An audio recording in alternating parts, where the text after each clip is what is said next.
하나님 말씀 함께 보시겠습니다. 베드로전서 2장 9절부터 14절 그리고 3장 1절부터 7절 말씀입니다. 하나님 말씀 베드로전서 2장 9절부터 14절 말씀 먼저 읽어드리겠습니다. 그러나 너희는 택하신 족속이요 왕같은 제사장들이요 거룩한 나라요 그의 소유된 백성이니 이는 너희를 어두운 데서 불러내어 그의 기이한 빛에 들어가게 하신 이의 아름다운 덕을 선포하게 하려 하심이라. 너희가 전에는 백성이 아니더니 이제는 하나님의 백성이요 전에는 긍휼을 얻지 못하였더니 이제는 긍휼을 얻은 자니라. 사랑하는 자들아 거류민과 나그네 같은 너희를 권하노니 영혼을 거슬러 싸우는 육체의 정욕을 제어하라. 너희가 이방인 중에서 행실을 선하게 가져 너희를 악행한다고 비방하는 자들로 하여금 너희 선한 일을 보고 오시는 날에 하나님께 영광을 돌리게 하려 함이라. 인간의 모든 제도를 주를 위하여 순종하되 혹은 위에 있는 왕이나 혹은 그가 악행하는 자를 징벌하고 선행하는 자를 보상하기 위하여 보낸 총독에게 하라. 3장 말씀도 읽어드리겠습니다. 아내들아 이와 같이 자기 남편에게 순종하라. 이는 혹 말씀을 순종하지 않는 자라도 말로 말미암지 않고 그의 아내의 행실로 말미암아 구원을 받게 하려 함이니 너희의 두려워하며 정결한 행실을 봄이라. 너희의 단장은 머리를 꾸미고 금을 차고 아름다운 옷을 입는 외모로 하지 말고 오직 마음에 숨은 사랑을 온유하고 안정한 심령에 썩지 아니할 것으로 하라. 이는 하나님 앞에 값진 것이니라. 전에 하나님께 소망을 두었던 거룩한 부녀들도 이와 같이 자기 남편에게 순종함으로 자기를 단장하였나니 사라가 아브라함을 주라 칭하여 순종한 것 같이 너희는 선을 행하고 아무 두려운 일에도 놀라지 아니하면 그의 딸이 될 것이니라. 남편들아 이와 같이 지식을 따라 너희 아내와 동거하고 그를 더 연약한 그릇이요 또 생명의 은혜를 함께 이어받을 자로 알아 귀히 여기라. 이는 너희 기도가 막히지 아니하게 하려 함이라. 아멘. 베드로전서의 핵심은 너희는 택한 족속이요 왕같은 제사장이며 거룩한 나라요 하나님의 소유된 백성이라는 선민의식이요 그 중에서도 2장부터 4장까지는 선민인 우리가 어떤 삶을 살아야 할 것인지를 설명하고 있는데 이 말씀이 오늘을 살아가는 우리의 삶과 신앙에 던지는 의미가 무엇인지에 대해 함께 생각해 보는 시간을 갖도록 하겠습니다. 첫 번째, 우리는 나그네가 아닌 택한 백성입니다.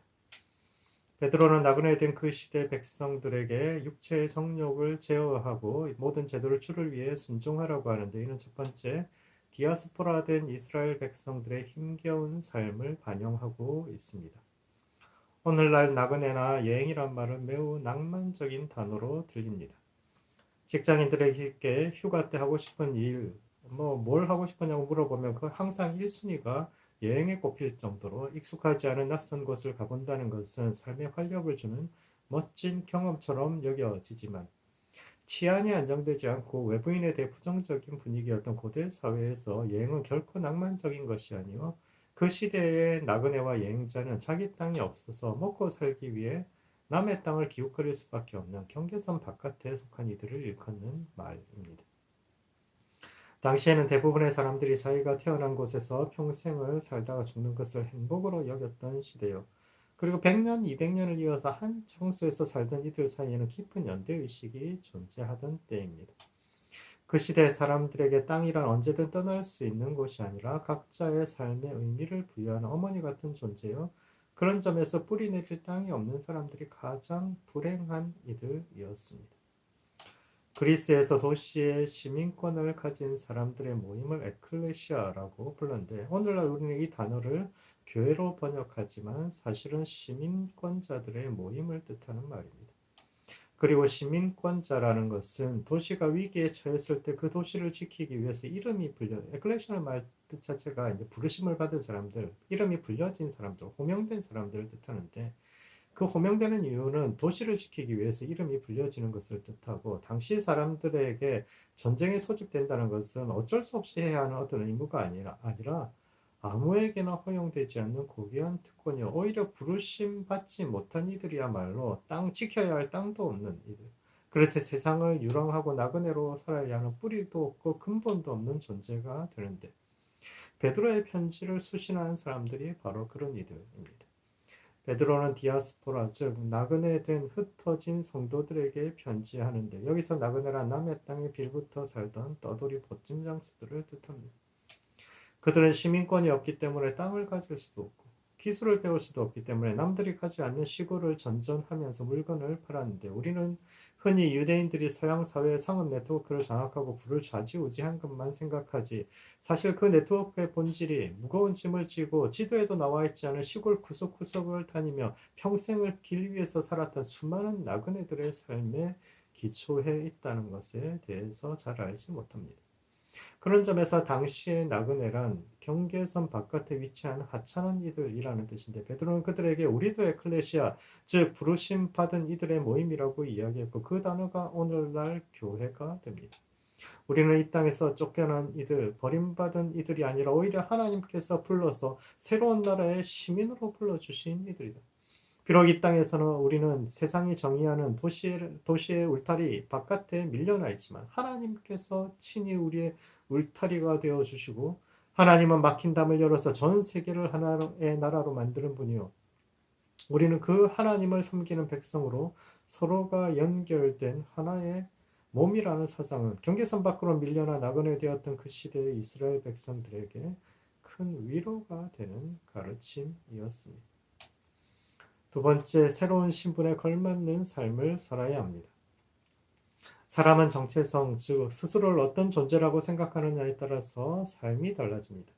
멀쩡한 사람도 예비군복만 입혀놓으면 담벼락에 소변을 보고 이상해지는 것처럼 버림받은 나그네라고 생각하는 이들은 그에 걸맞게 또 살아갑니다.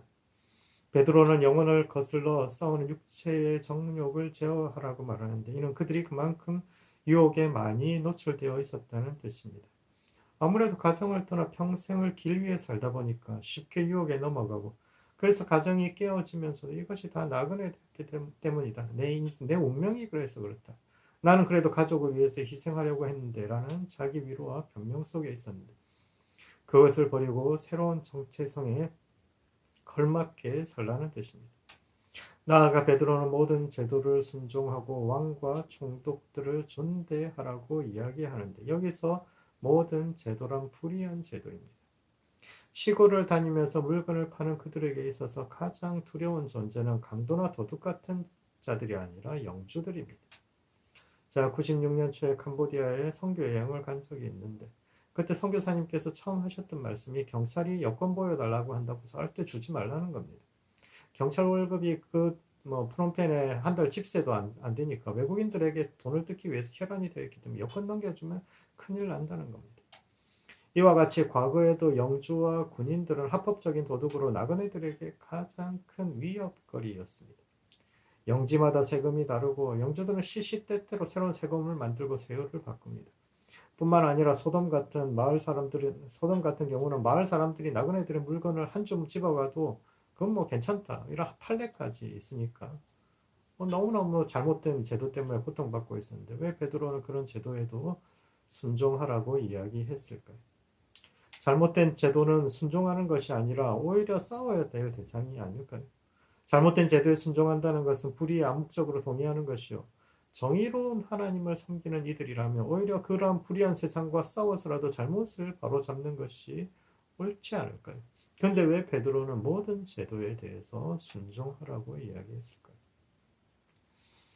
왜냐하면 우리가 그들보다 영적으로 더 높은 자리에 있기 때문입니다. 베드로는 성도는 택한 족속의 왕 같은 제사장이라고 이야기하는데 너무너무 고귀한 신분이죠. 그런데 중요한 것은 제사장이라는 것은 사람들의 죄와 연약함을 품어주는 존재여야 한다는 겁니다. 총독이나 재판관은 죄를 지은 이들을 정죄하고 그들을 사회로부터 격리시켜 다시는 이 울타리 속으로 들어오지 못하게 하지만 제사장은 죄인을 포용하고 다시 사회로 복귀시키는 것을 사명으로 합니다. 세상의 지도자와 종교적 지도자의 차이가 여기에 있습니다. 세상은 정죄하지만 종교는 회개할 기회를 줍니다. 사람이 본성이 쉽게 바뀔까요? 죄를 지은 사람들이 잘못했어요. 반성의 눈물 잠시 흘린다고 해서 삶이 바뀔 수 있을까요? 새 사람 될 수 있을까요? 불가능하지는 않겠지만 정말 회개한다는 것은 쉽지 않습니다. 사람의 마음은 하루에도 12번씩 바뀌기 때문에 반성의 자리를 벗어나면 또다시 옛 생활로 돌아갈 가능성이 크지만 그럼에도 불구하고 제사장은 그들을 향한 용서를 선포하고 새로운 기회를 주는데 이와 같이 우리 역시 잘못된 일이 일어날 때마다 그들과 거리를 두고 제3자처럼 시비를 가리고 비난만 하는 것이 아니라 오히려 큰 형처럼 잘못된 것에 대해서 함께 마음 아파하고 그들마저도 품는 이들이 되어야 합니다. 그런 점에서 베드로가 말하는 선민이라는 것은 남들보다 잘난 특권을 가진 그런 자들로서 가진 자들의 오만을 뜻하는 것이 아니라 오히려 나그네로 흩어져 살아가는 비천한 현실 속에서도 하나님을 바라보고 자신에게 상처 준 세상을 오히려 불쌍히 여기고 품는 고귀한 사람들을 뜻합니다. 그러므로 왕 같은 제사장으로서 세상을 품는 성도들 되시기 바랍니다. 우리는 이 땅에서 쫓겨난 자, 이방인, 피해자가 아니라 죄 많은 세상을 하나님과 화해시키기 위해 온 땅에 흩어진 하나님의 전령들입니다. 우리가 걷는 걸음에는 의미가 있고 우리의 발길이 닿는 모든 곳에는 하나님 나라의 좋은 소식이 전해질 텐데 택한 백성으로서 당당하게 이 땅을 걸어가는 모든 성도들 되시기 바랍니다. 두 번째, 부르심 받은 자리에 머물러야 합니다. 2장 후반부와 3장 초반부는 종들과 부부들에게 그리스도인의 삶이 어떠해야 하는지를 이야기하는데 종들은 범사에 두려워함으로 주인들에게 순종하되 까다로운 이들에게도 그리할 것이며 아내들은 남편에게 순종하라고 하는데 이는 첫 번째, 왜 베드로는 종에게만 윤리적인 삶을 요구하고 주인에게는 아무런 요구를 하지 않을까요? 성경을 읽을 때는 기록된 내용만이 아니라 기록되었어야 할 내용에 대해서도 관심을 기울여야 하는데 왜 베드로는 종에게는 억울해도 참으라고 말하면서 주인에게는 어떻게 종을 대하라고 이야기하지 않을까요? 이는 부부 관계에서도 마찬가지입니다. 아내들에게는 6절에 걸쳐서 기나게 뭐 이것도 하고 저것도 하라고 욕을 하면서 남편에게는 단 한 절만의 요구를 하고 있는데 이것은 약자들에게만 엄격하고 강자들에게만 관대한 세상의 윤리를 답습하고 있는 게 아닐까요? 세상은 대개 약자들에게만 엄격합니다. 왕에게는 아무것도 요구하지 않으면서 신하들에게는 충성을 요구하고 부모들에게는 침묵하면서 자식들에게는 효를 강요하고 남편들의 부정에는 눈을 감으면서 아내들에게만 정절을 강요하는데 베드로도 그런 걸까요? 그래서 신학자들 중에는 역사적 예수께로 돌아가야 한다고 주장하는 이들도 있습니다. 예수님은 유대인과 이방인, 남자와 여자, 주인과 종을 차별 없이 대하시고 모두가 하나님의 자녀로서 평등한 존재임을 말씀하셨는데 갈수록 보수화된 교회가 예수님의 가르침을 떠나 세상의 가르침으로 돌아가 버렸기 때문에 이 시대의 교회를 개혁하기 위해서는 역사적인 예수님의 가르침으로 돌아가야 한다고 주장하는 이들도 있지만 그렇지 않습니다. 베드로가 종들과 아내들에게 더 많은 것을 요구한 것은 그들이 약자여서가 아니라 오히려 영적인 강자들이기 때문입니다. 선생이 아이들을 가르칠 때 아무래도 열심히 하는 아이들에게 하나라도 더 가르치기 마련입니다. 자신의 가르침을 진지하게 받아들이고 그것이 과연 그러한지를 질문하고 삶에서 실천하려고 노력하는 아이들에게는 선생도 더 열심을 가지고 가르치지만 자기 나름의 기준과 생각에서 한 걸음도 벗어나지 않으려는 이들에게는 선생도 열심을 내지 않습니다. 일반적으로 세상이 강자와 약자를 가르는 기준은 힘이요. 힘을 가진 사람들은 능력이 많을 뿐만 아니라 더 도덕적이기까지 할 것이라고 생각합니다. 세상은 가진 것 없고 배운 것 없는 이들은 인격마저도 그럴 것이라고 생각하는데 정말 그럴까요? 과거 교회가 일부일처제를 주장하면서 축적제 폐지를 주장했을 때 말씀에 순종하는 척하면서 그들이 마땅히 돌보았어야 할 척들과 자식들을 나몰라라 하고 노예제를 폐지하라고 했더니 힘있고 젊을 때는 실컷 부려먹다가 늙은 후에는 해방이라는 이름으로 그들을 풀어주거나 노를 책임져 주지 않는 이들이 많았습니다. 원래 뭐 노예들은 종들은 젊었을 때 그렇게 일 시켜 먹으면 늙어서 책임져 주는데 그것만 포기해버립니다. 부자라고 다 도덕적인 것이 아니고 가난하다고 다 나쁜 사람이 아닙니다. 그런 점에서 예로부터 교회를 지켜온 것은 잘난 목사들이 아니라 평범한 성도들이었음을 기억해야 합니다. 비천한 삶의 자리에서도 하나님 나라를 바라고 소망하며 믿음을 잃지 않았던 그들이 교회를 지키고 세상을 변화시켜 왔으며 그런 점에서 베드로는 그들에게 더 많은 것을 요구한 것이지 그들이 약자이기 때문에 더 큰 짐을 지은 것이 아닙니다. 두 번째, 부르심 받은 자리에 머물러야 합니다. 베드로는 너희가 부르심 받은 그 자리를 벗어나지 말라고 하는데 이것은 노예들에게 굳이 자유인 되지 말라고 하는 말인데 왜 베드로는 이렇게 이야기했을 거예요. 너의 삶이 얼마나 비참합니까? 할 수만 있으면 그것을 벗어나고 싶은 것이 인지상정인데 왜 베드로는 굳이 그것을 추구하지 말라고 이야기했을까요? 왜냐하면 하나님은 기쁘고 행복한 순간에만 찬양받으실 뿐이 아니라 우리가 사망의 음침한 골짜기를 지날 때에도 우리와 함께 하시며 우리 삶의 모든 순간을 통해서 찬양받으실 만한 분이기 때문입니다. 예수님 믿고 좋은 일만 생긴다면 많은 사람들이 예수님을 따르겠죠. 그러나 그때 그들이 예수님을 따르는 이유는 예수님이 좋아서가 아니라 예수님의 가르침에 은혜 받아서가 아니라 예수님께서 행복을 주시기 때문일 텐데 예수님의 행복 이상의 가치를 지닌 분입니다.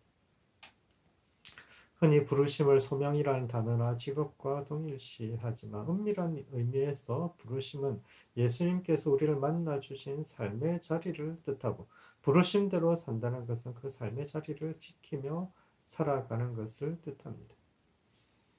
예수님께서 갈릴리 바닷가를 지나시다가 베드로와 요한 형제를 만나셨는데 그들에게 내가 너희를 사람 낚는 어부가 되게 하리라고 하셨는데 여기서 사람 낚는 어부라는 것은 물고기를 낚는 것보다 사람을 낚는 것, 즉 세속 직업보다 영적인 사역이 더 가치 있다는 뜻이 아니라 하나님께서 그들의 삶의 자리에 찾아오셨다는 뜻이요. 그들이 이해할 수 있는 방식으로 영적인 일을 해석해 주셨다는 뜻입니다.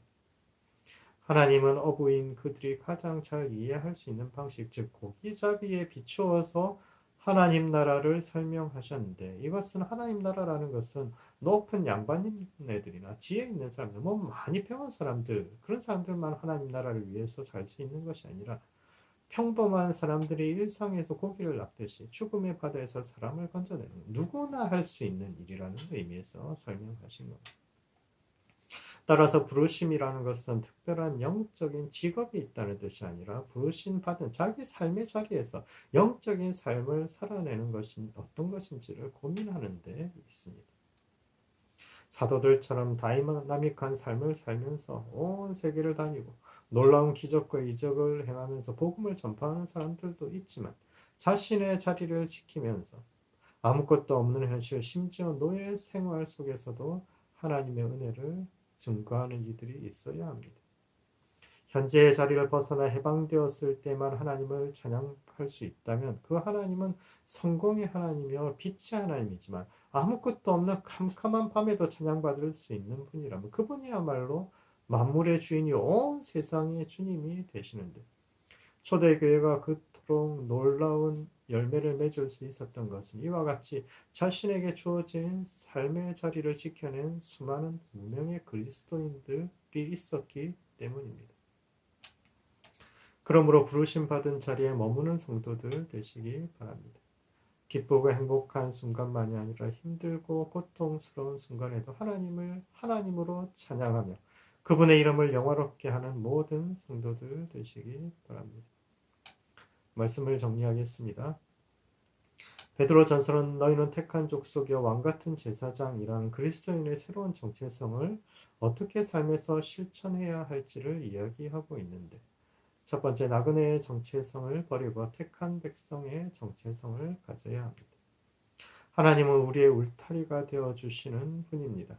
이 땅에서 밀려난 이들에게 친히 울타리가 되어 주시는 분이 우리를 왕같은 제사장이라고 불러 주시는 분인데 그분의 택함 받은 선민으로 살아가는 모든 성도들 되시기 바랍니다.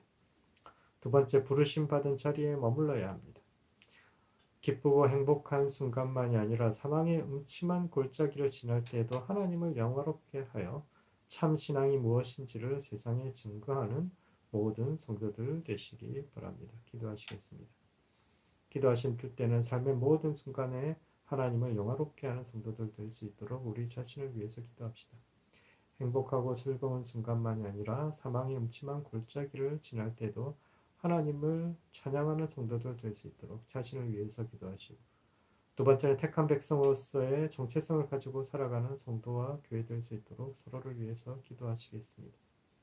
주님께서 아무것도 없는 우리의 울타리가 되어주셨듯이 우리 역시 누군가의 좋은 울타리가 되어주는 성도와 교회 될 수 있도록 서로를 위해서 함께 기도하시겠습니다.